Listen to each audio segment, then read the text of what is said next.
Hello, welcome back to Simple Trends.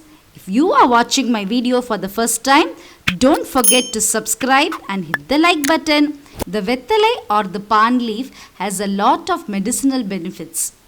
It helps in improving digestion and is a very good remedy for cold. Today, we are going to see how to make a Vethalai or Paan leaf Rasam. Generally, after festivals, we will have some leftover paan leaves at home. It can be made to a rasam like this, which can be had as a soup or mixed with rice too.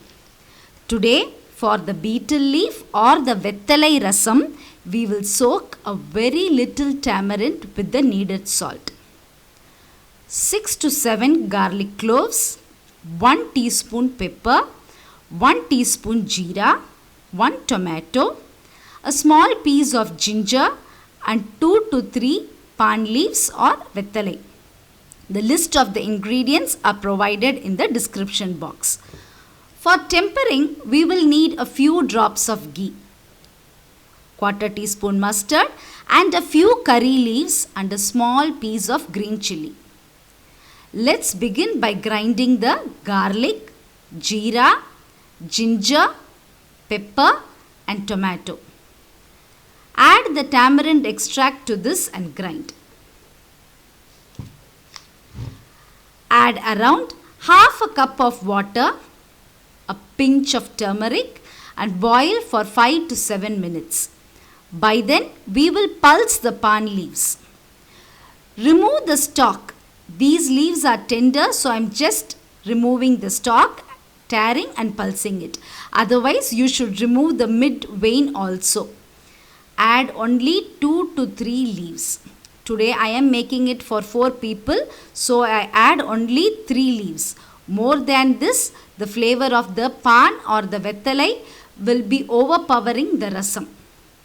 Add a little water and make it to a paste. There is no need for tur dal for this rasam. You can see the rasam has boiled well and thickened. Now add the paan leaf juice. Mix well and allow to boil for just 2 minutes. Add 1 cup of water to adjust the consistency. Allow to boil till the froth forms on top. This is the indication that it is time to remove it and temper with a teaspoon of ghee. To the ghee, add quarter teaspoon mustard. Allow to splutter. Add the curry leaves and green chilli. Add it to the rasam. Healthy and digestion boosting Vethalai or Paan rasam is ready to be served. Do try this out and let me know in the comment section. Don't forget to like and share this video with your friends and relatives. If you have not subscribed to Simple Trends, subscribe to be notified of our latest updates. Bye.